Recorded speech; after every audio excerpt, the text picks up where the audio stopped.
Dear friends and colleagues, we continue our series for the international audience, and today I'm pleased to present former Minister of Foreign Affairs of Azerbaijan, Mr. Elmar Mammedyarov. He's a career diplomat, spent many years negotiating with the Armenian side, with international mediators on the issue of the resolution of the conflict. As you know, after the Second Karabakh War, the trilateral statement was issued, and now Azerbaijan regards the whole process as within the post-conflict development. However, the peace process faces numerous challenges, and the Armenian side raises certain issues. For example, the so-called status of Karabakh. Now we speak more about the rights of the Armenian population. In this or in different forms, the Armenian side trying to raise the issue of self-determination under different pretexts. For example, quite recently we're speaking about so-called remedial cessation, and also about imminent humanitarian disaster, though from the beginning of conflict that was the main Armenian narrative about ethnic cleansing, humanitarian disaster. Despite that the violence happened on both sides of the conflict, but the end result was the full ethnic cleansing of Azerbaijanis from Armenia and then from Karabakh during occupation. Anyway, we have a quite tense moment now between Armenia and Azerbaijan, and also there is the drama developing on Lachin road. So all these issues we would like to discuss with Elmar Mammedyarov, especially taking into account that he personally was involved in the negotiation process.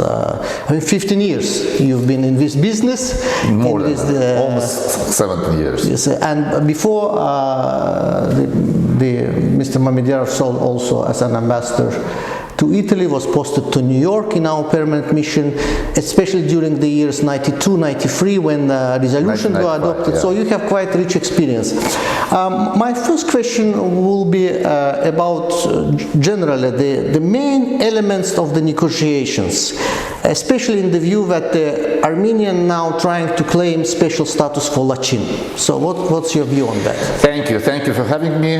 I can tell you that you're absolutely right. Dealing with the conflict that started in the 1992 when I was posted in New York to the first mission of independent Azerbaijan abroad, and at that time the conflict already begins, and we used to deal with that directly, first and at most, because we was interested in the adoption of the by the Security Council its resolutions. And after the year-long talks and negotiations, the first resolution 822 was adopted in April 30th, when the presidency was chairmanship in the Security Council was done by Pakistan. And the history is showing up that it was not sufficiently enough. Then it was adopted 3 additional Security Council resolutions. It means and 2 statements by Security Council. It means that the conflict was under the consideration by Security Council quite seriously, and in your pretext, what you said and asked me that what was the basic for negotiations, I think that the answer is very easy. It was indicated by Security Council, including the recognition of, at that time, Nagorno-Karabakh district as a part of Azerbaijan, and it was very strong call. It was not even call, it was urge of Armenian troops to be withdrawn from occupied territories, starting from Kalbajar, the first one, which was dedicated by 822 resolution, and through the all years, including when Security Council decided to arrange consideration of the conflict resolution to OSCE, there was when the OSCE established Minsk group, which needs to assist for conducting of Minsk conference. And then Minsk Group was transformed into when the three permanent members of the Security Council, namely United States, Russia and France, they start co-chairmanship. The first was the Finnish diplomat, then there was a Swede, there was a Russian diplomat, but then they decided to do it by three chairmanship. But it doesn't mean that Minsk Group, they collectively have some gatherings in Vienna where co-chairs inform them about ongoing activity. And why I asked, just talked so long regarding that, because if you find out and read, which I strongly recommend also, the mandate of co-chairs, it's clearly indicated that the activity will be based on these 4 Security Council resolutions. So it was mandatory. It was reference. Yes, it was mandatory by them, so they cannot get out from the language of the Security Council resolutions, and it was the basic for all negotiations which I conducted through years when we look into the ideas how the co-chairs trying to find out the joint approach, because they recognize that territorial integrity of Azerbaijan, it's a must, it's indicated in security in the resolutions, as well as they also looking forward what to do with the principle of self-determination. Principle of self-determination, as it enshrined in Helsinki Final Act, I think para 8, it's clearly indicated that it cannot violate territorial integrity. Besides that, Armenia is trying to use, they did it before, that this is the right of Armenians of NK to self-determine themselves, which is not questioned because it's a principle of international law, but there is also the Azerbaijani community, so it's bi-communal population. Quite important fact which is overlooked sometimes by international observers. Absolutely. The Karabakh community of Azerbaijani community. It's illegal to find out that one community will self-determine and without asking the other community if they want to self-determine themselves. And it's UN language. You remember this Kofi Annan plan when on Cyprus, which was proposed and accepted by both community. They even go to referenda where the Greek Cypriots rejected it when the Turkish Cypriots agreed, but then plan is gone because it was done under the auspices of United Nations. And in this case, it's a clear indication, or it's showing that whenever Armenians are trying to use principle, very noble principle of self-determination, I believe, at least during my time, we always, and it was indicated in the language of so-called Madrid principles, we first do not use people of Karabakh, because there is no people of Karabakh, of Armenian origin. We always use all population of Karabakh. And in this case, all population, it means, of course, the Azerbaijani community. According to the census of 1988, as it was also indicated in the old documents, including that we didn't clarify with what question it will go to the exit poll, so-called, not referendum, because if it will be questioned that it will be violation of territorial integrity of Azerbaijan, so it will be impossible for Azerbaijan to accept, with only one reason, because if it will be questioning territorial integrity of Azerbaijan, so it should be done as a referendum in all Azerbaijan, as it's indicated or enshrined in the Constitution of Azerbaijan. So from this point of view, because we're always saying just question is for the further deliberation, but the most important fact is withdrawal of Armenian troops, because you cannot do any exit polls or any voting under the machine guns of Kalashnikov. It will be not clearly it will be not be honest. And besides that, it was also indication that Azerbaijani population must return back to the places of their region where they was ethnically cleansed, including in Karabakh, including in Khankendi, including everywhere, in Shusha and so on. But now it's a history. Yeah. Now it's history. Azerbaijan, and thanks to its president, within the 44 days, totally changed the context. Now the developments is going because majority of the territories it's under the control of Baku. I can tell you that I have no doubts, even a single doubt, that sooner or later the sovereignty of Azerbaijan will be extended to the territories, including those where the Armenians now living. And this population of Armenians, I think that it's clear, if they will be loyal citizens of Azerbaijan, they can live here as any other national of Azerbaijan. So this case you asked about Lachin, let me also tell you that there was wrongly indicated, including reading of this statement of the 10th November 2020, that it will be extraterritorial of Azerbaijan.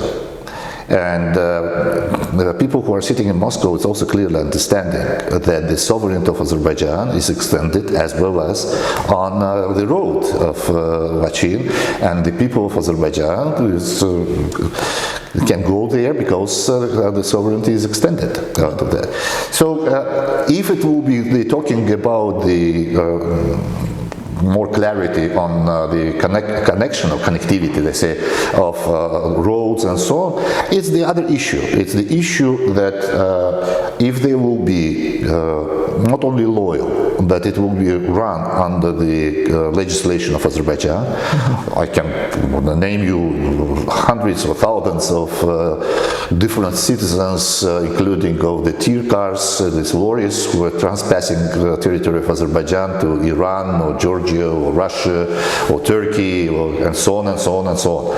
And they do not have any problems. And I strongly believe that this demagogic calls from Armenians in Khankendi that it should be under their reservation or their protection control, or the ruling the road. Excuse me, that's not going to fly, because the sovereignty on the road, it's clearly on Azerbaijan. And starting as a starting point, talking about the absolutely rights of Azerbaijan to control it, which is not being mistakenly approached that who is controlling. Controlling is Azerbaijan, and because, as I said, a sovereignty. Of course, the security can be arranged to peacekeepers, like in that case, Russian peacekeepers, and so on. And it can be used, and it's used if you see the photos or pictures from internet. It's used by Russian peacekeepers or Red Cross, and so on and so forth.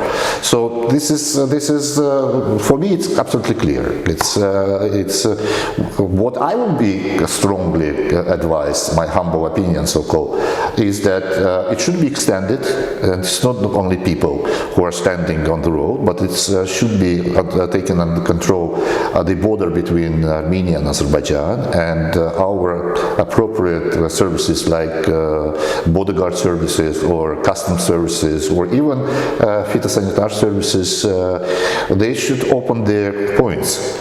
And that will be helpful for everyone, including for Russian peacekeepers, because one thing that they're arranging the security of using the road, the other thing is controlling what kind of commodities is transpassing the road. Yeah, well, we see that the road Goris-Kafan partly crossing Azerbaijan's territory, and Armenians and Iranians, for example, they're using our territory, and I mean, they don't need any kind of special status. You pay fees for crossing, and that's it. And absolutely. I think that it's a very good point. I think that this is the right direction in which the government of Azerbaijan must take their steps. I would like your comments now on the current situation, but also related to your experience during this 50 years being the part of the negotiation team, the key person negotiating with the Armenian side. How you assess now? We see a bit of pressure from some, let's say, international actors. First of all, the former mediators. Why I'm saying former? Because there is no now acting Minsk co-chairs format. We have Brussels and Moscow, and occasionally the Washington also trying to mediate. So US, France, EU, Russia. So what's your assessment? What's your prediction? I think that if we make a reference to the Security Council meeting regarding the situation, as you mentioned, the issue, including of Lachin, and also the different international actors, as you call, pressure, I will not be overplay this pressure, because if you look to the languages which they adopted, it's mostly expressing concern and make a calls. To some extent, those who are in the pockets of Armenian diaspora can call it as urges and so on. But in general, the language is because there's a confusion among these actors. If you can recognize that the Security Council meeting was done not by ambassadors but their deputies, which in diplomatic language means that it's not so important issue for them. Okay. If you look at as far as I know, France proposed a draft statement, but it was not acceptable. So they were just sitting down, just express what's going on, mostly questioning what's going on. And even United Nations representative was not the Secretary General, but his deputy for our region. And in this regard, of course, it was just lip service, if I may say so.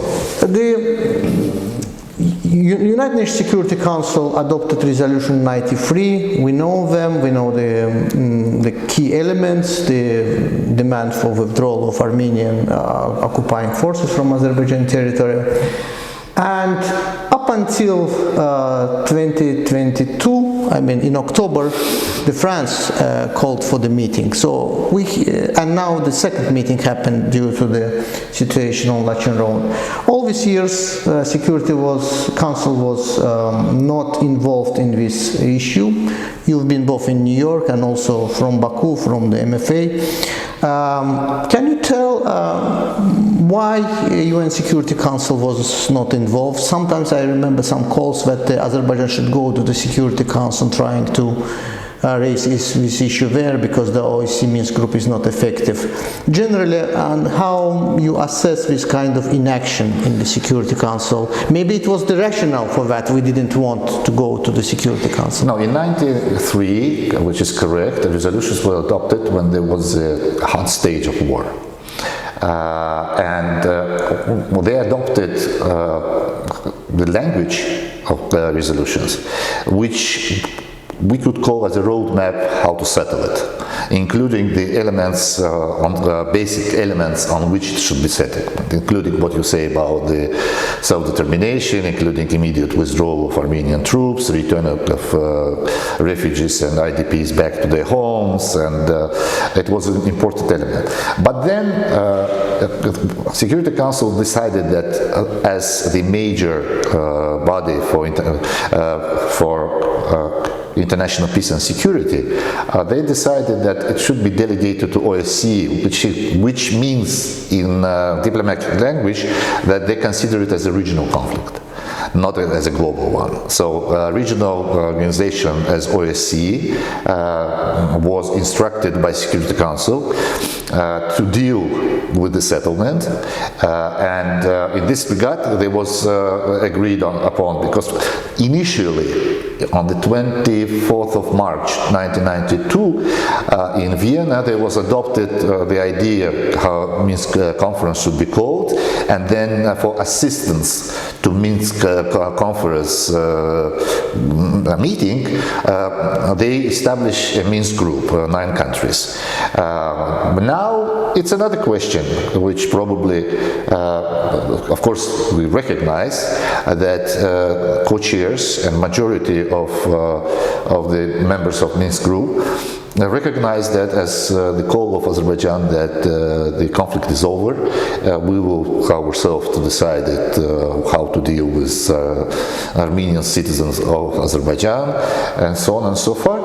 So for the external factors like the situation in Ukraine, it's also understandable that how can they deal, like Russia, United States and France. I believe that, for example, the statement of Security Council which was proposed by France was not accepted for many reasons, including those that they cannot agree because they have to welcome at least the statement of the 10th November 2020, and it will be increase the role of Russia. And I don't think that France or United States or any other members of EU and so on will be very happy with that. Let's call spade a spade. And in this regard, this is what OSCE tried to do. The problem of OSCE also initial, which definitely I have no doubts, very strongly needs to be reformed as the United Nations itself, as an organization. But the problem is because the consensus agreement. Mm-hmm. And I believe that for Azerbaijan, for example, to desalute Minsk group or co-chairs, it's a very simple issue. It needs to be informed the chairman office that Azerbaijan is not interested in the activities of co-chairs and Minsk group, and then using different mechanism inside of organization, including budget approvals, this team will be history. Yeah. In our question, we see the latest statements from the Armenian side. We call for some sort of, what I see, we're trying to internationalize the conflict again. I mean, to put the conflict back into agenda, to make this, to bring some sort of the observer missions. We speak about EU now. We're speaking OSCE, some sort of the international mechanisms for Karabakh. So this is definitely, from my perspective, it will not bring any positive impetus to the Armenian-Azerbaijani peace track. But anyway, we're doing that. Again, from your experience, what do you think of the prospect and what Armenians trying to achieve, and if any prospect of internationalization of this conflict? No, it's of course some ill-prepared ideas which is running through those who consider it mostly in Yerevan or in Karabakh, people of Armenian region, but it's without consent of Azerbaijan. No one single, not only international organization, but any country can visit it or come to the territory of Azerbaijan. So in this case, it's up to Azerbaijan to decide. And I agree that we do not need to internationalize this issue, because we're considering that the temper of the situation must go down step by step. Of course, no one expects, and I absolutely sure that no one expects, including in Baku, that it will be immediately achieve the result that Armenians will accept citizenship of Azerbaijan and live in dignity under the Azerbaijani law. Of course, it will need some time, but we know that sometimes it's also important that who is running this entity.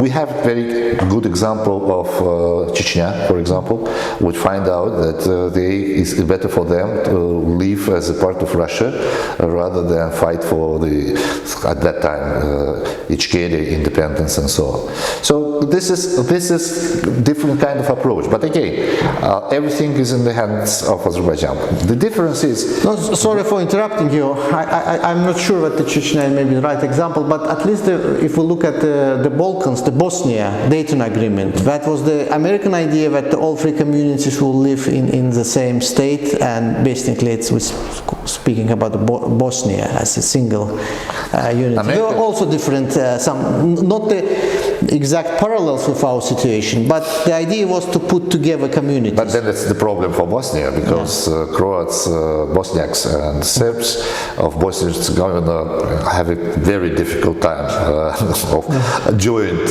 prosperity. One point will be good if they will be, as it said, will get a membership action plan from the European Union. That probably that will be helpful for unity, but I have a big doubts on that. Yeah.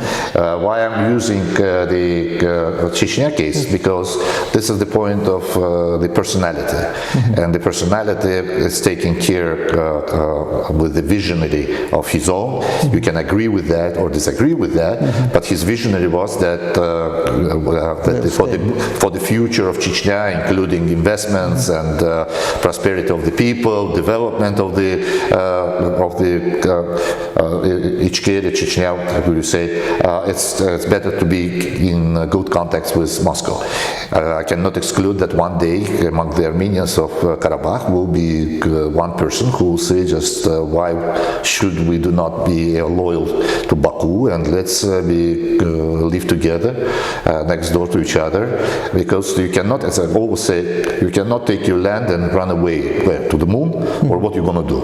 It's the only way, it's finding the joint contacts, the joint living, because it's good for your people, it's good for the prosperity of the people, rather than being like fantasies. No, we should fight for the recognition of independence of Karabakh. I think that's gone. It's a nonsense, honestly speaking, because the initial idea that whenever you recognizing that, the first question is within what boundaries and within what territories.